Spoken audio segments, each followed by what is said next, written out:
Good morning to all of you. Myself Dharmendra Yadav. देखिए, मैं एक कहानी सुनाने जा रहा हूँ बच्चों।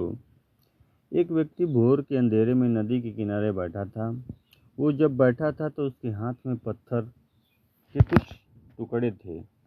वो बैठे बैठे यूं ही पत्थर के टुकड़े को नदी में फेंकने लगा, एक एक करके फेंकने लगा। जब उसको थोड़ी देर बाद जब सुबह हुई और उसके हाथ में कोई एक पत्थर बचा था, उसकी नज़र अपने हाथ पर पड़ी और उसने अपने हाथ मलने लगा। उसके हाथ में जो पत्थर था वो पत्थर नहीं, मोती था। उसको समझ में आया, जहाँ बैठा था, जिसको वो पत्थर समझ के फेंक रहा था, तो पत्थर नहीं बल्कि मोती थे। दोस्तों, वैसा ही हम कुछ अपने समय के साथ करते हैं। समय हमारे लिए वही मोती है जिसे हम यूं ही पत्थर समझकर बर्बाद कर देते हैं। दूसरे के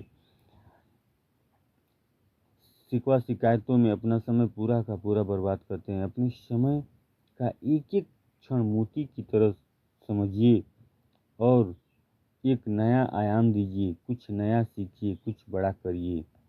अर्थात और आप इस मोती को बचाने के लिए 3 काम से कर सकते हैं। तू बन अलग।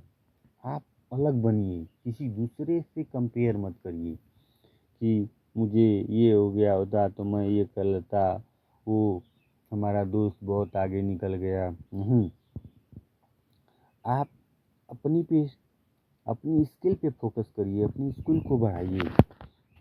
मत याद कर, किसी दूसरे को मत याद करिए, स्वयं को देखिए।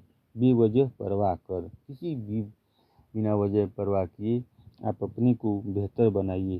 अपने को एक एक कहते हैं ना कि समय, बड़े लोग समय की कद्र करते हैं। समय को एक एक पल अपनी स्किल को बढ़ाने के लिए बहुत ही सजोते हैं।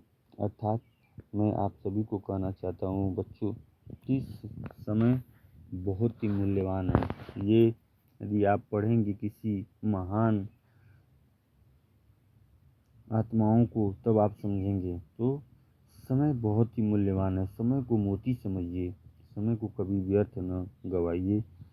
क्योंकि मैं यही कहना चाहता हूँ कि आप में सब कुछ है, वो हुनर है, वो स्किल है, आप कुछ भी कर सकते हैं। So thank you, so that of